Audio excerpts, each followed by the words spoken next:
By the end of this, you are going to decide whether this business idea should even exist. For the last 48 hours, I have been seriously contemplating starting my own coffee shop. It would be called Cafe Soul. It would be bright, fun, full of colors, and making flavored coffee.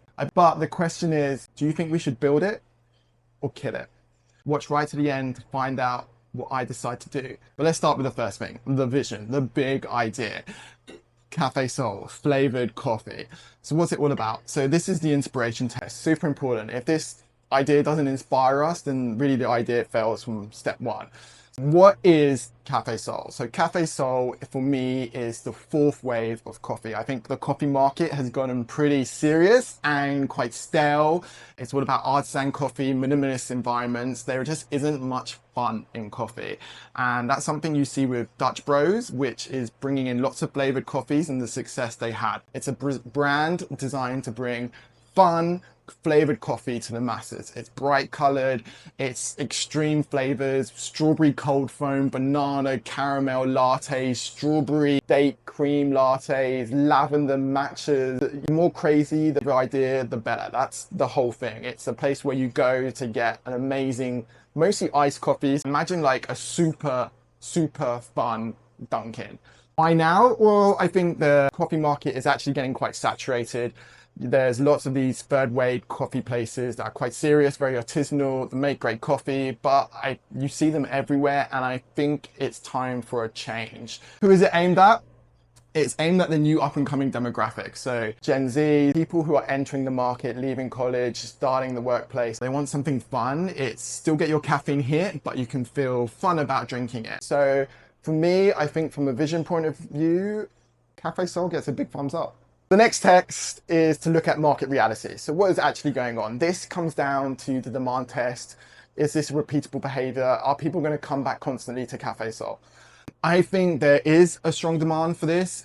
Caffeine and coffee culture, I think, has developed into a habitual kind of thing for people. People go for coffee every day. It's not seasonal, which is super important. I think the demand there is there for it, and you can just go to any street. I mean, along here where we are on Montana Avenue, I can't even tell you how many coffee shops there were. At one point there were 3 Starbucks on the street. Now we only have 2. But we've got a bunch of coffee places that seem constantly busy. So I think there is a good demand, but you have to do it well and it can't be tacky. How big could it get? Well, that's the hard bit. I do think that it could be scaled. I could see multiple Cafe Souls or opening up in lots of locations. As long as you get the logistics right, it is a simple and replicable idea that could scale, whether you do that through franchising or more expanded ideas. So from a market reality point of view, I think Cafe Soul gets another thumbs up. Having a sip of coffee. So this is the part of the video where I ask you to like and subscribe. Let me know what other ideas you want to see or build it or kill it. I hope you enjoy the rest of the episode. Okay, let's go to the meat and the bones of it. Economics, operations, and execution. This is really where I kind of lean into my experience and what it's like from actually setting up a business and running it. You know, if we can't get it to run properly and make money and the economics to work, then Cafe Soul will not work. Let's start with margins.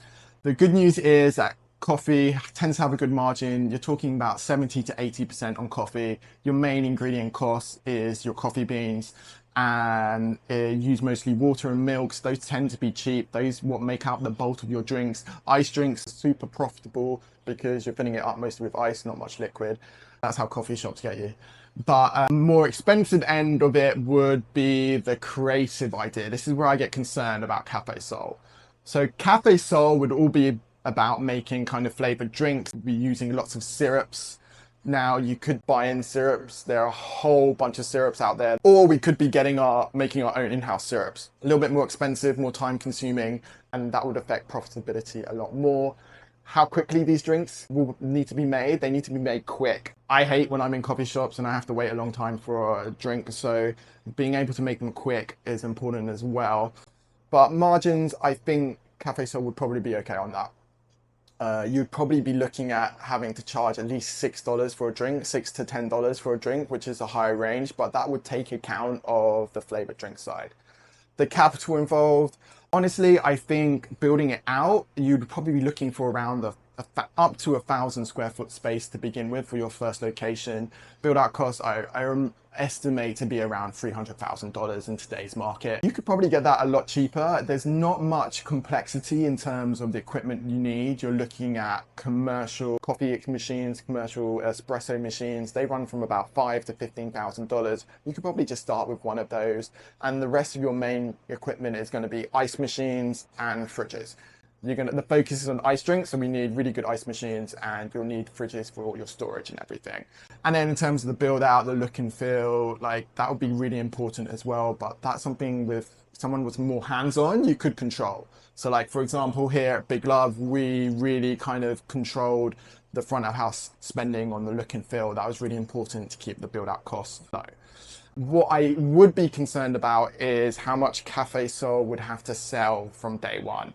Let's think about what we need to do to be profitable. If Cafe Sol operates on up to 1,000 square foot premises, you are probably looking at around $1,800+ a day. To put that into context, that is at $6 a drink, around 300 drinks a day. At $10 a drink, that is like 180 drinks a day. That's quite a lot. Is that possible from the get-go?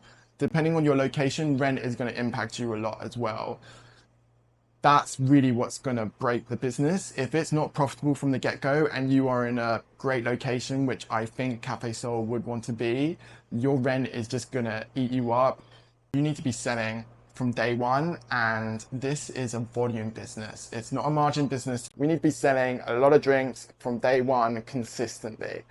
Are people going to want more sugary kind of fun drinks early in the morning? I feel like that could be a more afternoon thing. For me, that would be a concern. Operationally, I don't think it's that complex. The flavored drinks, I think, would add an element of complexity, but with good training, standard operating procedures, and not going crazy on the menu. I think a good balanced menu with drinks, seasonal drinks coming in, and just a simple training system, complexity wouldn't be too bad. I would stick with one espresso machine to begin with, and a cool menu of kind of simple but really interesting drinks. Is it scalable? I think it could be a pretty scalable idea. And the success of Cafe Sol really depends on its marketing and brand awareness. You really need to get a viral element to go out to everyone. That's the key. It's word of mouth and getting the flavors.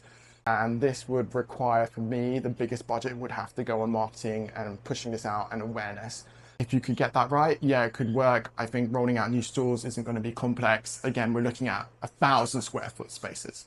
Now let's move on to the competitive edge. This is the durability test. Will Cafe Sol last time? Will it compete? Will it stand up in the market? It's going into a strong, saturated market. You have your Starbucks, you have your Dunkins. People go to those places already. They are in a habit. They like going to those places. It's part of their daily thing. Coffee is sticky, very, very sticky. You're gonna have to break people's trends and push them into coming to see you. One way I think that competitive edge will do that is obviously the flavored drinks, but the other way I think is actually the space. For example, there is a place up the street called Lavender, a super popular coffee place, and it's a slightly bigger location, but it just absolutely nails look, feel, decor. It's like a beach, it's like going to a beach cabana, beach hut place, all white, lots of seating. It's just got a cool vibe. You want to be seen sitting there and you want to be working there. It's not dark, it's not dingy, it's cool, it's fun, it's trendy.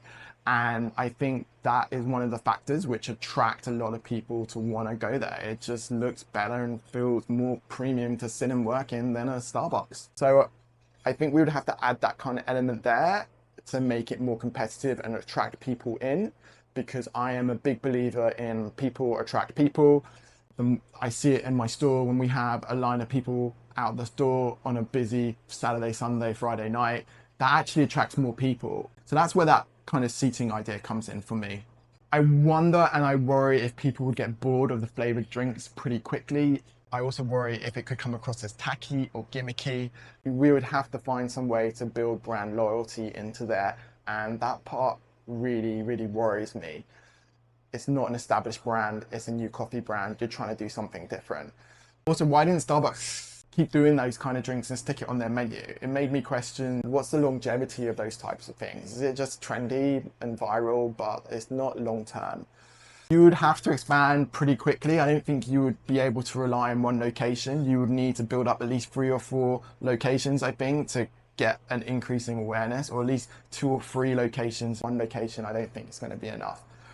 So this is going to be a long-term project. You are going to have to be looking at investing more than just one build out. You're probably going to need like $1 million to really roll up 3 of these, especially considering you're going to have operational capital, and Cafe Soul, you know, it may not be making money from the get-go. So this is the area where I have lots of concern about Cafe Soul, and I'm sorry to say I don't know if it would pass this area for me. Last area, which I think is overlooked a lot, is founder fit. You know, how much does this excite me? How much does it excite you? What's going on in your life? This is the reality test. How much have you got going on that means that you would drop everything for Cafe Soul and want to do it? Coffee's hard, it's long hours, it's early starts, it's commitment. Like, does this idea energize me? For the last 48 hours it has, but the more I think about it, I don't know, like where I am in my current life, I don't think something like this would be a priority for me. Okay, let's get down to the hard bit, the verdict. What are we gonna do with Cafe Soul? Are we gonna build it or are we gonna kill it? So I really am struggling with this idea because I love the brand. It's fun. Like, I think coffee should be fun. Would I put $300,000 to test this concept? No. I'm sorry to say, but Cafe Soul, I really loved you. I wanted to build you, but I'm not. This is the idea I'm gonna have to kill.